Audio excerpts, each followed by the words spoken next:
Baik, kita akan sambung balik pengajian kita bab bertadarus ni. Sebelum tu saya cuma nak bagi sedikit respon lah. Sebab saya banyak pertanyaan dekat WhatsApp. Yang orang tanya saya tentang hukum membaca Al-Quran secara bertadarus ni. Kita khatam pula lepas tu tak? Adakah khatam kita ni diterima Allah SWT sebagai membaca seluruh Al-Quran? Kan ada orang menolak, ada pahaman yang menolak. Dia bilang ini bukan dikira khatam. Awak baca satu juz, lepas tu awak nak pahala 30 juz, mana boleh. Kan dia orang punya alasan macam itulah. Okey, ini semua adalah perselisihan pendapat sebenarnya. Okey, saya ambil contoh, kita ambil jalan tengah. Okey. Pertama sekali, kita tak boleh cakap yang kita baca satu juz Allah tak mampu kasih kita pahala 30 juz. Mana cakap Allah tak mampu, betul tak? Hatta dalam sebuah hadis juga Rasulullah SAW telah bersabda, siapa yang baca 3 kul, pahala dia menyamai satu Al-Quran. Betul? Pernah dengar tak hadis tu?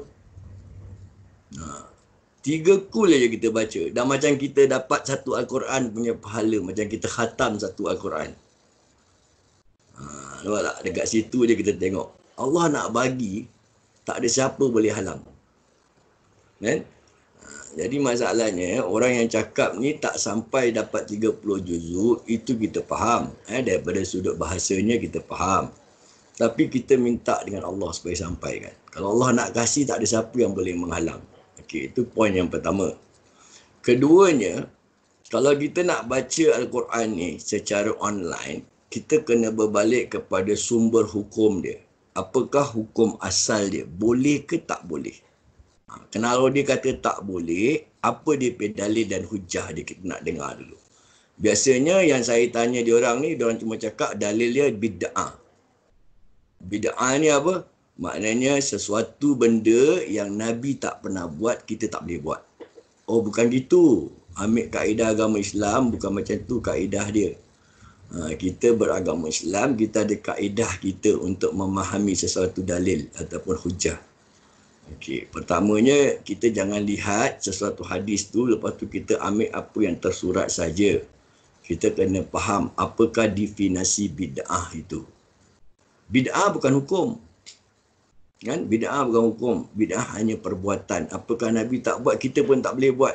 Kita mesti nak buat apa saja Nabi buat. Oh, bukan gitu kaedah. Ulama mengambil hukum bukan macam tu. Sebab kalau nak kira macam tu, banyak benda yang Nabi tak buat, kita dah buat dah. Kita dah buat. Contohnya dalam Quran itu sendiri, baris dan titik itu pun zaman Nabi tak ada. Siapa yang buat? Seorang tabi'in yang bernama Abu Aswad Ad-Du'ali. Dia yang buat. Maknanya dia dah buat satu perkara bid'ah. Sebab itu dalam mazhab Imam Syafi'i rahimahullah, kita ada kaedah yang dikenali sebagai bid'ah ni terbagi kepada dua. Satu dikenali sebagai bid'ah hasanah, lagi satu dikenali sebagai bid'ah dolalah. Maknanya hasanah ni benda yang baik lah, kita boleh buat. Kalau dolalah ni memang kita tak boleh buat. Bid'ah ni juga kita kena faham dia definisi asal hukum. Bid'ah bukan hukum, bid'ah ni perbuatan. Dan bid'ah tu sendiri dia ada pecahan. Bid'ah ini boleh menjadi wajib. Bid'ah ini kalau kita buat jadi haram. Bid'ah ini kalau buat boleh jadi sunat, boleh jadi mubah, boleh jadi makruh. Itu kita punya sumber hukum. Sama ada dia wajib, haram, ataupun dia makruh, sunat, ataupun mubah. Itu dia punya sumber hukum. Bukan bid'ah sumber hukum. Bid'ah hanya perbuatan. Tapi perbuatan tu apa hukum dia? Ini kita bincangkan pula. Yang kita buat ni, apa hukum dia? Baik. Pertama sekali kita tengok pada sumber hukum. Hukum membaca Al-Quran secara online ni kan, kat grup mana-mana, grup WhatsApp lah. Saya pun banyak juga sampai kat grup dekat Pergas pun saya ada juga masuk. Kena tasmikkan pelajar-pelajar Pergas kan setiap tahun. Tapi tahun ini kita buat online juga kan. Tahun-tahun yang sudah tidaklah, tahun yang sudah kita bertalaki. Yang saya bertalaki dengan diorang pun bukan diorang baca 30 juzuk. Diorang baca 1 juz je dengan saya. Nanti ada lagi 29 kumpulan baca lagi satu juz. Dalam masa 1 jam, 1 jam setengah serentak kita habis, kita baca doa khatam Al-Quran, kita mohon kepada Allah SWT supaya anugerahkan kita pahala. yang menyamai seperti orang membaca 30 juzuk. Itu yang kita ambil dia punya fadilat membaca Quran secara berjemaah. Kan kita faham, tadarus, makna tadarus ni kena duduk dalam satu kelompok untuk baca. Nak baca 30 juzuk sekali. Kalau tak baca 30 juzuk pun sekurang-kurangnya satu orang baca, satu orang dengar, satu orang baca tapi nak yang lain dengar, yang lain nampak, yang lain semak sebanyak 30 juzuk. Itu kita faham. Tapi dalam keadaan sekarang ni, kita tak dapat melakukannya kerana semua kat rumah masing-masing. So, kita kena berbalik pertama sekali kepada sumber hukum. Hukum asal dia dulu kita ambil. Baru kita boleh bincangkan tentang bid'ah tak bid'ah dia. Kan? Jangan cakap pasal bab pahala. Kan? Sebab pahala ni urusan Allah Subhanahu Wa Taala. Tadi saya dah bilang, kalau Allah nak kasih kita pahala, tak payah baca satu juz. Tak? Allah boleh baca 3 kul huwallahu ahad tu, surah Al-Ikhlas pun, kan? Dia punya ganjaran pahala menyamai seperti orang baca seluruh Al-Quran. Adam pernah dengar Adam hadis ni? Adam? Ya Ustaz. Pernah dengar tak hadis ni? Baca 3 kul, pahala dia menyamai sama macam baca 30 juzuk. Pernah Ustaz. Betul tak? Hadis ni hadis sahih. Maknanya kalau Allah nak bagi, tak ada orang boleh halang. Kan? Kalau kita pergi umrah, kalau kat Madinah nanti, siapa angkat wuduk kat hotel dia, lepas tu dia pergi naik bas ke apa kan, sampai dekat satu masjid kat Madinah ni, nama dia Masjid Quba. Dia pergi kerja apa kat Masjid Quba? Dari Madinah ni dekat hotel, dia angkat wuduk, dia pergi Masjid Quba, dia solat 2 rakaat saja kat Masjid Quba. Tak kira apa solat, asalkan solat 2 rakaat solat sunat, dia akan dapat pahala sama seperti satu umrah. Pernah dengar hadis ni? Hamzah, pernah dengar Hamzah hadis ni? Pernah Ustaz. Maknanya kalau Allah nak bagi, dia tak payah pakai kain ihram, dia tak payah tawaf, dia tak payah sa'i, dia tak payah tahlul. Dia cuma pergi Masjid Quba solat sunat 2 rakaat saja. Dia akan dapat pahala yang sama seperti orang melaksanakan ibadah umrah. Kenapa orang-orang kita pula selalu sibuk bulan Ramadan nak pergi umrah Ramadan? Sebab siapa yang melaksanakan ibadah umrah pada bulan Ramadan, dalam satu hadis yang lain pula mengatakan, pahala dia, ganjaran pahala dia, sama seperti orang melaksanakan ibadah haji bersamaku. Seolah-olah kita pergi haji dengan Nabi sallallahu alaihi wasallam. Orang tak nak ke pergi haji dengan Nabi? Kan? Dapat pergi haji dengan Nabi sama-sama. Sebab tu kita kena faham dulu. Kalau Allah nak kurniakan, padahal tak buat haji pun, buat umrah saja. Cuma umrah kelebihan dia pada Ramadan. Kan? Nabi kata pada bulan Ramadan, siapa melaksanakan ibadah umrah, dia akan nescaya mendapat ganjaran pahala seolah-olah seperti dia pergi haji bersamaku. Dia tak payah wukuf, tak payah jamrah, tak payah melontar ni semua kan dekat Mina, tak payah nak mabit dekat kemah Mina ke apa, tak payah. Dia pergi umrah saja. Tapi dapat pahala sama. Maknanya Allah kalau nak bagi pahala, dia tak ada batasan. Jadi saya nak terangkan sedikit banyak tentang asal hukum. Okey. Asal hukum ni, kan, segala sesuatu adalah mubah. Mubah ni maknanya harus. Harus maknanya dibolehkan. Jadi nak buat, tak nak tak apa. Kecuali ada larangan, baru kita tak boleh buat. Ini asal dia. Ada satu Imam As-Sayuti di dalam kitab dia saya baca, dia ada mengatakan satu perkataan yang berbunyi al-aslu fil asya'i ilbaha. Boleh dapat tak?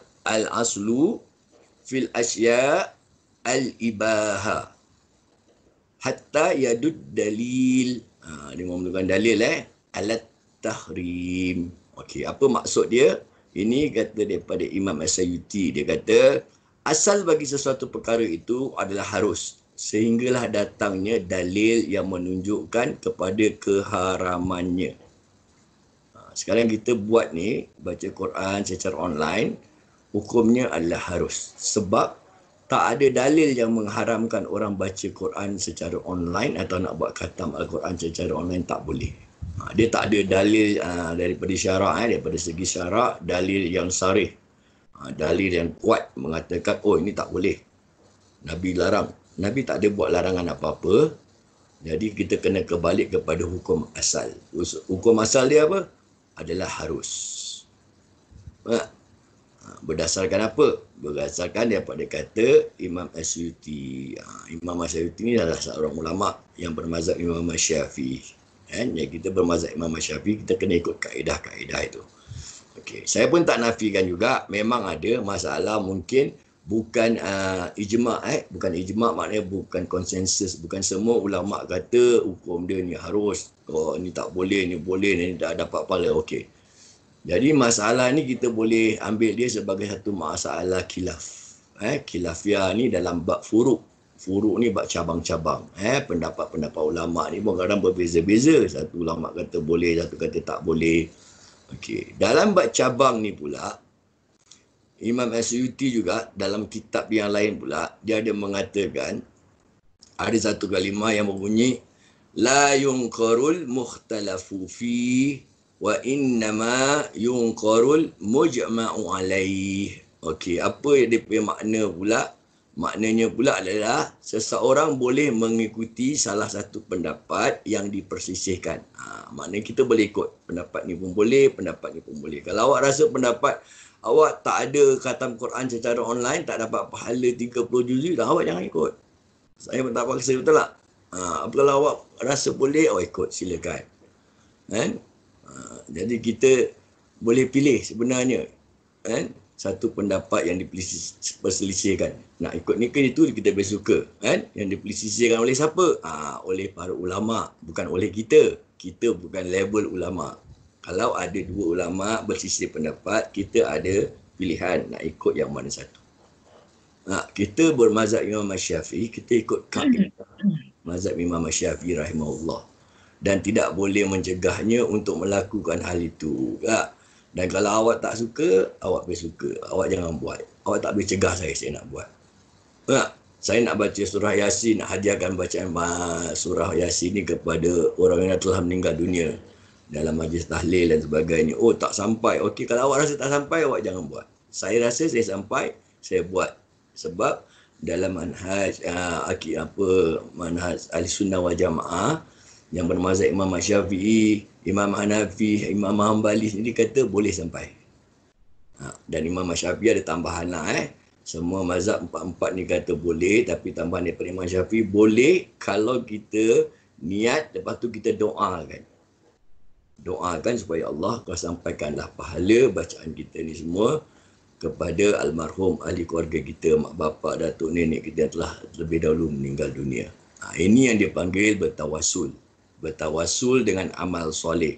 Kalau bertawassul dengan amal soleh, memang tak ada khilaf. Semua ulama' sepakat bilang diperbolehkan. Bertawassul melalui amal soleh.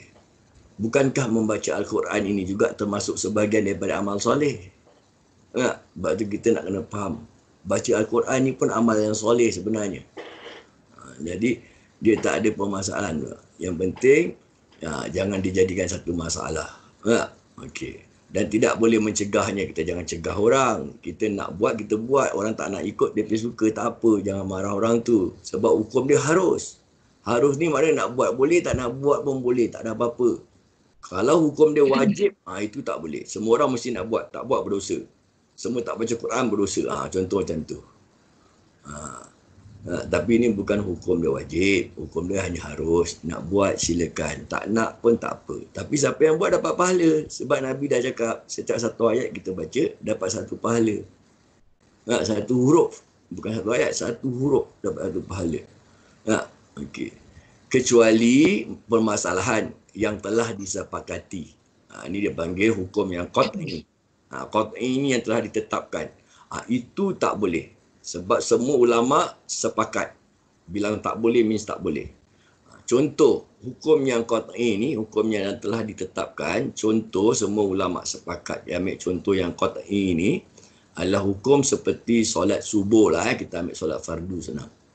Solat fardu ni, kita buat berapa rakaat je. Hamzah, berapa rakaat kita buat solat fardu? 17. Fardu subuh, berapa rakaat? Dua. 2 rakaat. Tapi besok pagi, awak ingat awak ada mood, awak nak buat solat subuh 4 rakaat. Dengan niat awak nak dapat pahala double. Boleh tak? Boleh? Awak solat subuh 4 rakaat, boleh? Dua-dua lah. Tak boleh. Oh, tak boleh. Subuh tetap 2. Yang lagi 2 tu kadak lain. Ini solat fardu ni saya kata. Solat fardu tak boleh buat 4 rakaat. Walaupun 2 1 salam. Kecuali 2 rakaat awak buat fardu, lagi 2 awak nak kadakkan, awak tertinggal yang lama-lama pergi subuh ke apa, itu lain. Ini kalau kalau Ustaz, kalau kita buat subuh, lepas tu ada orang datang, dia nak jamaah dengan kita. Dia masbuk lah. Kan? Jadi kita kena faham bab hukum juga ni. Sama juga macam baca Quran ni, sebab dah viral ni. Diorang dah viral yang ustaz ni kata gitu, ustaz ni kata gini, ustaz ni kata boleh, ustaz kata tak boleh. Baca Al-Quran 1 juz, nak kena baca 30 juz baru dikira khatam. Kan saya dah bilang tadi. Nabi sendiri kata apa? Baca 3 kul. Bukan baca 30 juz. 3 kul saja. Maknanya 3 surah Al-Ikhlas sahaja. Kalau Allah nak kasih pahala dia seperti menyamai 30 juzuk pun tak ada masalah bagi Allah Subhanahu Wa Taala. Awak pergi solat dekat Masjid Quba saja, Allah nak kasih awak apa? Pahala seperti satu umrah habis pahala pun tak ada masalah. Sebab tu yang penting kita buat sesuatu ni semata-mata kerana Allah Subhanahu Wa Taala, dan kita ambil dia punya fadilat, kelebihan-kelebihan yang tersirat di dalam ayat Quran. Sebab ayat Quran ni merupakan satu mukjizat. Dia mempunyai fadilat yang banyak yang tersirat, kita tak tahu kan. Jadi kita mengharapkanlah semoga Allah SWT akan memberikan kita ganjaran seperti apa yang kita niatkan. Baik. Kalau tidak ada nas atau sesuatu yang tegas daripada hadis ataupun Al-Quran, daripada Al-Quran ataupun hadis yang menunjukkan ianya haram, maka hal tersebut tetap sebagaimana asalnya. Yakni asalnya adalah harus. Dia tak ada. Dalam Al-Quran kata haram siapa baca Al-Quran secara online, khatam secara online haram. Siapa baca 1 juz pun haram. Tak ada, dia tak kata gitu. Bahkan dalam hadis Nabi kata baca Al-Quran 1 ayat 1 huruf saja, bukan 1 ayat, 1 huruf dapat 1 pahala. Kalau kita baca tak sampai 30 juz lah, 1 juz saya dah berapa banyak huruf ada kat dalam. Ingat, ini yang kita nak meraih ganjaran pahala. Selebihnya kita mintalah bonus daripada Allah SWT, walaupun kita baca 1 juzuk ataupun 1 muka surat, tapi kita ambil lah fadilat membaca secara berjamaah. Sebab berjamaah ni mempunyai fadilat yang tersendiri. Awak tengok solat seorang sama solat berjemaah pun berbeza ganjaran pahala dia. Sebab fadilat solat berjemaah ni lebih. Sebab tu orang terkejar-kejar pergi masjid. Sebab apa? Nak kejarkan pahala berjemaah sebenarnya. Jadi kita ni pula dah tak boleh ke masjid, dah tak boleh macam tadarus kat bawah blok, kat masjid kan. Kita ambil fadilat bertadarus, berkhatam dekat rumah masing-masing, melalui WhatsApp, melalui Skype, melalui apa lagi, dia orang ada Zoom lah, apalah sekarang dah macam-macam lah ada tak. Gunakan kaedah teknologi ni untuk kebaikan, insya-Allah kita akan dapat ganjaran pahala. Sebab setiap benda yang kita buat kebaikan ni pasti ada ganjaran pahala dia. Sekecil mana pun kita buat pasti ada ganjaran pahala dia. Kalau buat benda yang mendatangkan kemungkaran ke dosa ke pun, sekecil mana pun ada ganjaran pahala dia. Dalam Al-Quran Allah kata apa? Allah SWT telah berfirman dengan ayat yang berbunyi, فَمَنْ يَعْمَلْ مِثْقَالَ ذَرَّةٍ خَيْرًا يَرَهُ وَمَنْ يَعْمَلْ مِثْقَالَ ذَرَّةٍ شَرًّا يَرَهُ. Surah Az-Zalzalah. Kan ada ayat tu? Ayat nombor 7 dengan nombor 8. Awak cuba tengok dalam Quran. Dia ayat ni kalau kita baca kita tengok Allah bilang apa? Siapa yang buat kebaikan walaupun sebesar zarah. Zarah ni kecil sebenarnya, kan? Sebesar atom lah kecil itu pun Allah akan bagi dia ganjaran pahala. Siapa yang buat dosa ataupun kemungkaran yang sebesar zarah pun akan mendapat balasan dosa juga. Sebab tu kita kena faham bab ni dulu. Ini pula bukannya sebesar zarah. Saya rasa lebih besar dari zarah ni baca Quran ni pahala dia, betul tak? InsyaAllah Allah akan beri kita ganjaran yang lebih besar lagi pahala dia, insyaAllah. Baik. Ulama-ulama juga yang lainnya menetapkan ketetapan dengan dalil ayat Quran yang lain. Sebab tu semua ulama ni diorang ada dalil. Dalil diorang apa? Daripada Al-Quran surah Al-Baqarah ayat 29 contohnya, dengan ayat yang bermaksud dialah yang menjadikan segala yang ada di bumi untuk kamu. Allah jadikan segala sesuatu untuk kita. Kita buat sebaik mungkin untuk kita. Tak? Selagi tak ada dalil yang mengharamkan dia.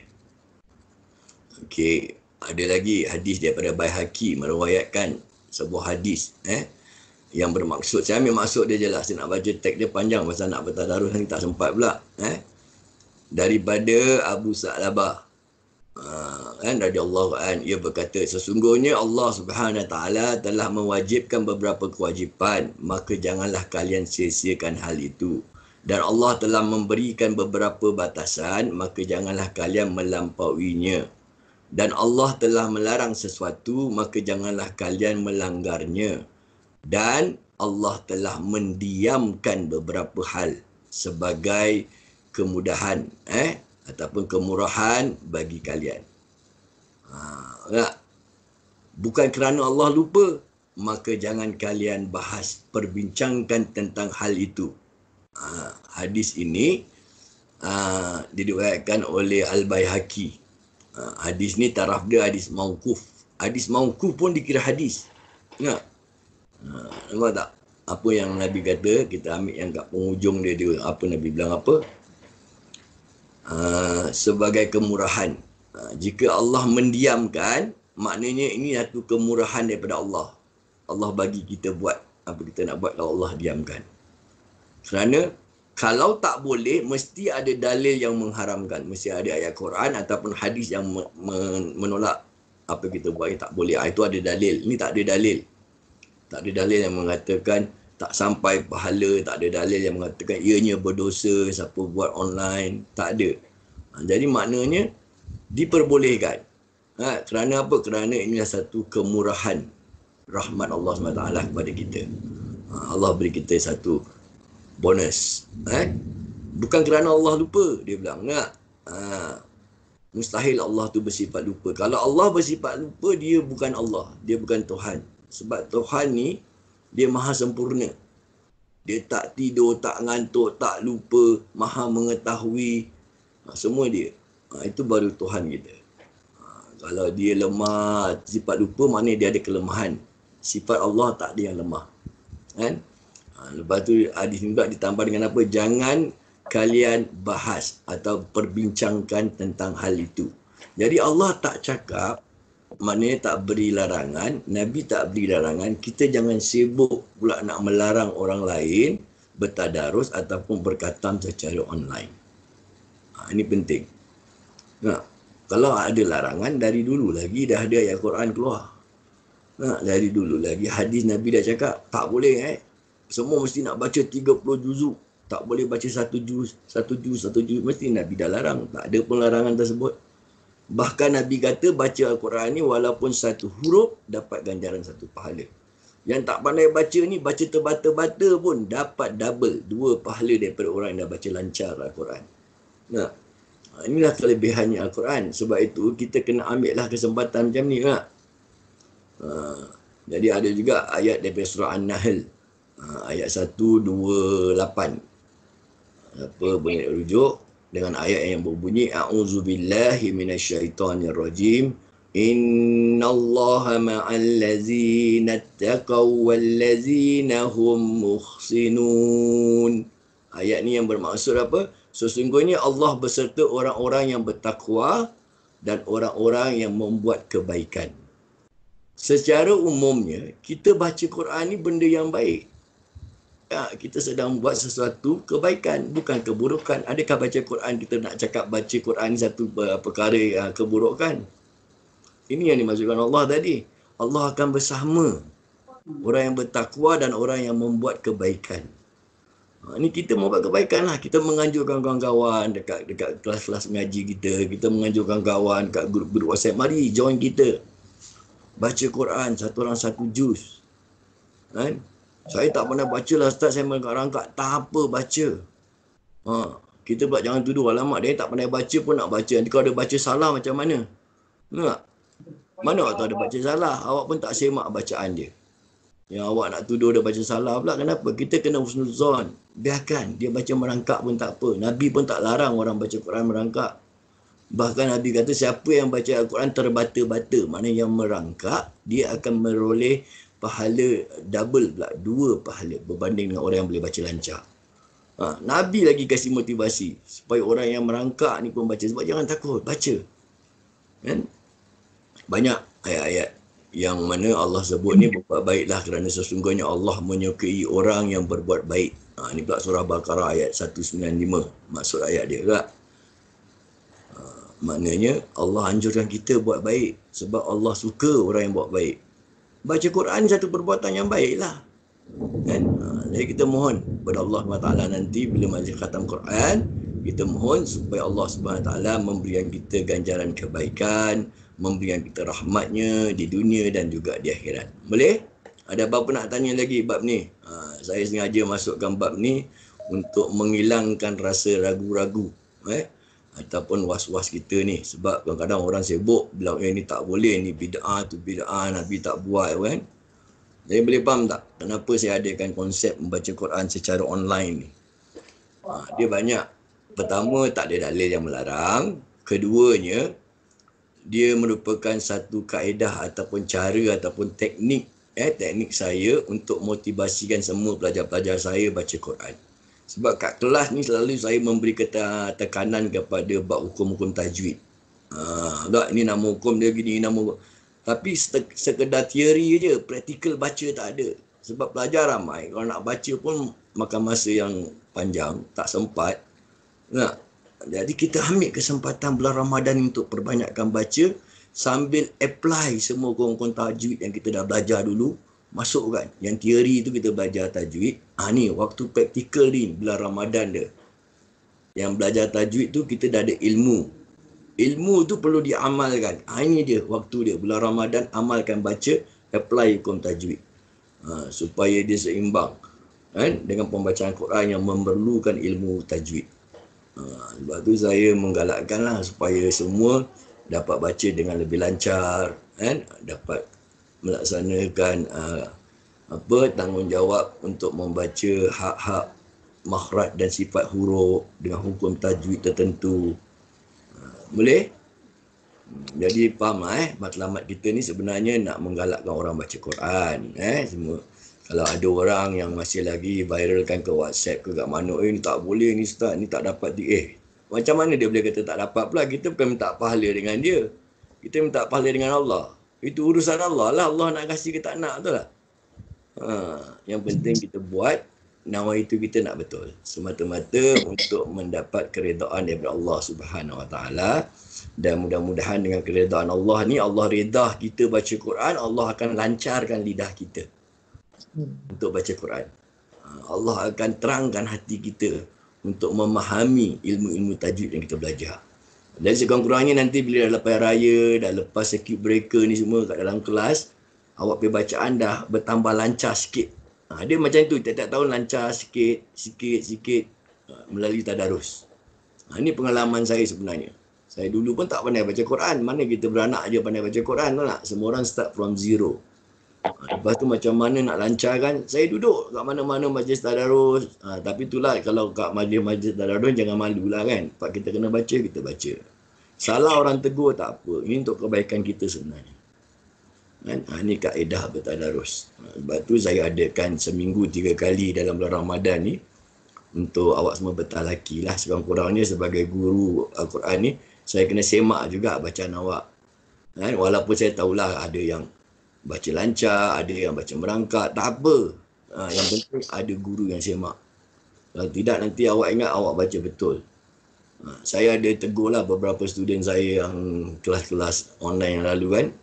Saya suruh orang ambil macam mana cara kaedah pelajar-pelajar yang dah boleh baca dengan baik.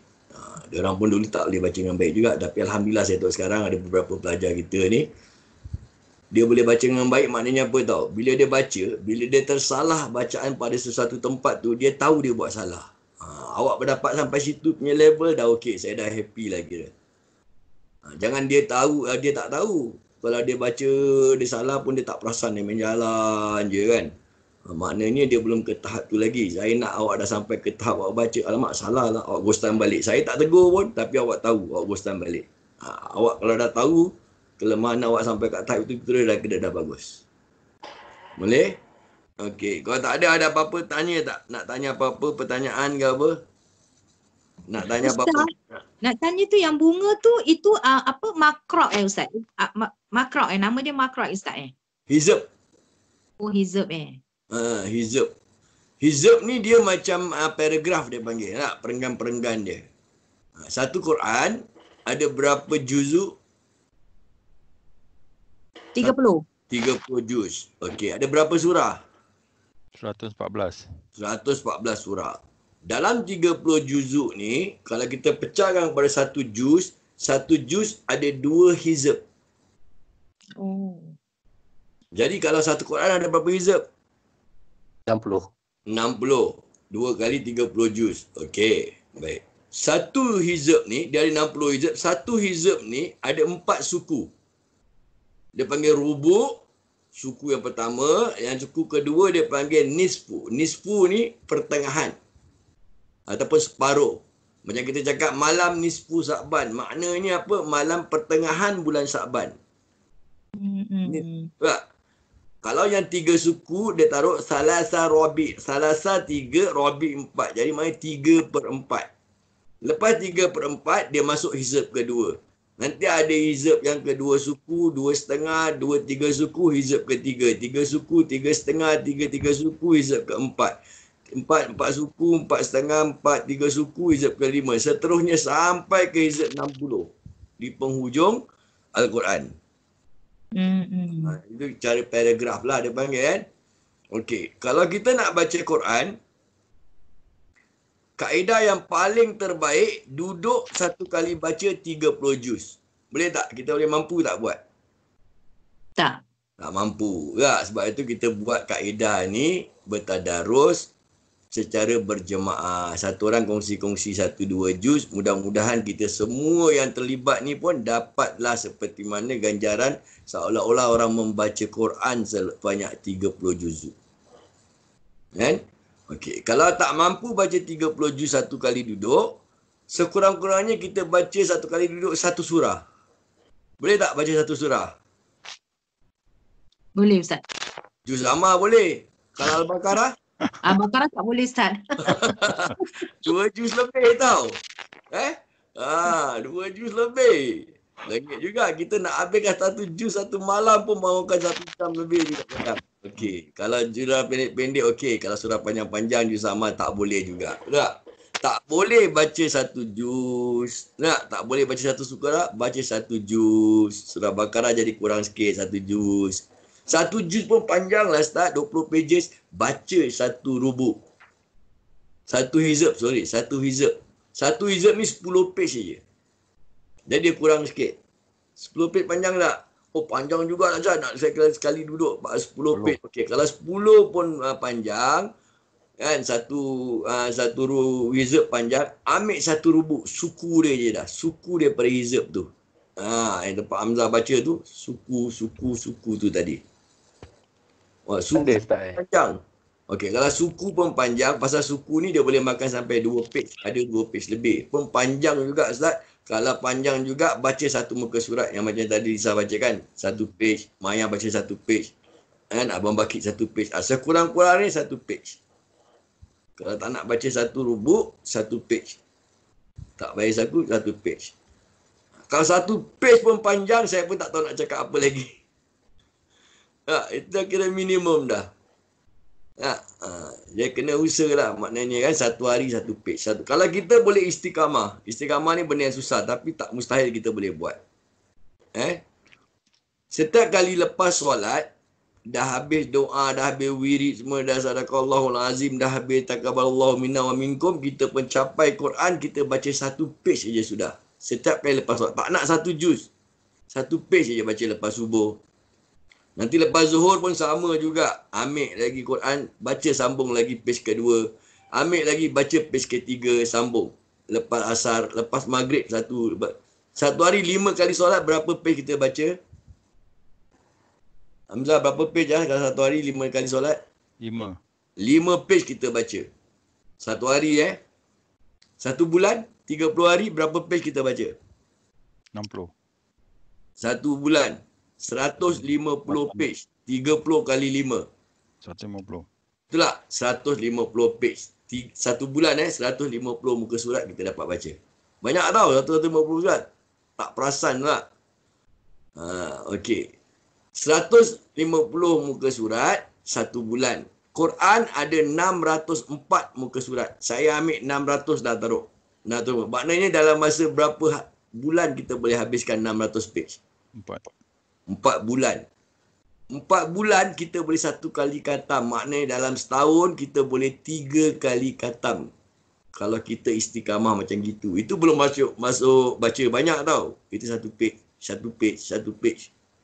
Kalau baca banyak mungkin lebih daripada 3 kali khatam. Tapi pernah tak kita khatam 1 tahun 3 kali? Kadang-kadang macam berat nak buat kan, sebab kita tak istiqamah, kita tak pernah usaha. Jadi kita jadikanlah bulan Ramadan ini sebagai pencetus ataupun usaha kita untuk mempertingkatkan pembacaan Al-Quran. Sebab tu saya menggalakkan semua pelajar-pelajar saya ni masuk WhatsApp group punya tadarus. Orang nak cakap dia bid'ah ke Nabi tak buat, saya dah kasih dalil dah tadi. Saya dah bilang dah. Daripada sudut pandangan Al-Quran, dalil daripada sudut hadis, daripada dalil sudut para ulama, kan? Hukumnya adalah harus. Kita ambil kesempatan ni supaya motivasikan kita baca Al-Quran supaya lebih lancar lagi. Bila dah lancar, awak percaya cakap saya, nanti awak dapat DP sedap baca Quran. Awak tak baca Quran, awak rasa macam risau ni, hari apa yang tak kena oh belum baca lagi lah Quran. Okey, ambil baca Quran. 1-2 page pun tak apa. Mesti nak sampai ke tahap itu. Contoh bab solat lah, solat. Kita kalau tak solat, kita akan rasa something wrong. Macam ada yang tak kena, ada yang kita tak buat sesuatu, betul tak? Kan? Nanti dah lepas solat baru lega. Saya pun kadang gitu, saya dah balik mengajar malam kan. Pasal saya pergi mengajar kadang lepas maghrib, isyak saya tak berhenti, saya mengajar juga. Saya dah balik rumah, dah tukar baju, dah taruh komputer, nanti dah makan, saya rasa macam tak kena je. Oh, belum solat isyak lah. Dan lepas solat isyak baru saya pergi hati macam lega sikit. Kita nak sampai ke tahap itu. Dah solat baru rasa lega. Selagi belum solat rasa macam ada yang tak kena Oh, aku belum solat dah kalau ngabut. Quran pun kita nak buat sampai tahap itu. Apa yang tak kena? Oh, kita belum baca lah ni hari 1 page. Kan? Kita kena target lah. Kena buat dia punya persediaan target dia. Dah baca baru, dah selamat lah ni aku dapat baca 1 page. Ni cara kita cinta Al-Quran. Baru kita insyaAllah akan dapat syafaat daripada Al-Quran tu. Bila kita dah mula cinta pada Al-Quran. Sama juga kita berselawat. Ada para ulama' dia tak pernah tinggalkan istighfar setiap hari. Nabi bilang dia istighfar minta ampun kurang-kurangnya 70 kali satu hari. Ada riwayat kata 100 kali satu hari. Kita pula selama kita hidup ni satu hari berapa kali kita istighfar. Sekali-sekali nak kena duduk renung-renungkan juga. Berapa banyak kali kita istighfar. Nabi yang tak ada dosa tu, yang maksum, yang dijamin syurga tu, minimum 70 kali. Ada riwayat kata 100 kali istighfar minta ampun. Kita pun nak kena buat. Kita pun nak kena banyakkan berselawat kepada Nabi. Ulama-ulama dulu tak selawat pun orang rasa risau. Apa yang awak belum berselawat? Selawat pada Nabi ni pun benda yang penting juga. Sebab dia adalah arahan daripada Allah Subhanahu Wa Taala. Bermakna apa? Bermakna dia menjadi satu kewajipan kepada kita untuk berselawat kepada Nabi. Lakukan, perbanyakkan berselawat. Mudah-mudahan dengan perbanyakkan kita berselawat inilah yang menyebabkan kita mendapat syafaat Nabi di akhirat nanti. Kita perlukan syafaat Al-Quran, kita perlukan syafaat Nabi, kita perlukan syafaat orang tua-tua kita, saudara-saudara kita, kawan-kawan kita, perlukan diorang bantu kita juga nanti ke akhirat. Sebab kita bukanlah penjamin ataupun yang menjadi jaminan masuk syurga. Kecuali kita dah masuk syurga, kita pula bantu kawan-kawan yang kita kenal, keluarkan diorang. Ya Allah, mana pula sahabat aku ni? Kalau awak masuk syurga tak jumpa saya, awak tanya Allah, ya Allah, mana Ustaz Idris ni, tak nampak dia lah ya. Adakah dia tak ada kat syurga, kat neraka? Kalau ada, keluarkanlah dia. Minta, cari kawan-kawan kita, tarik dia keluar, insya-Allah. Kalau Allah izinkan tak ada siapa boleh larang. Okey, ada apa-apa nak tanya? Ada tak? Maya? Tak ada Ustaz. Abang Bakit? Boleh semua Hamzah? Tak ada So, Ustaz. nanti hari Jumaat lagi yang tak sambung lagi. Boleh, Jumaat. Saya buat tak Senin, Rabu, Jumaat. Macam ini petang lah. 10 sampai 11 lebih gitu. Macam inilah kan, dah pengunjung-pengunjung 11 lebih tu. Kita soal jawab, dia nak tanya apa-apa, kemuskilan ke apa kan. Saya tak tahu. Saya tengok daripada juzuk yang kita baca, rata-rata semua dah habis dah. Sekarang kalau siapa nak baca surah apa, baca dulu. Cuma saya tak tentu lagi. Nanti saya tanya kat WhatsApp, hari apa yang sesuai kalau nak buat satu malam untuk kita majlis khatam. Sebab saya nak khatamkan sebelum 15 Ramadan. Sebab nanti saya nak buat second round pula. Lagi sekali pula lepas Ramadan kita pilih juz lain pula. Yang kita belum baca, juz pula kita pilih.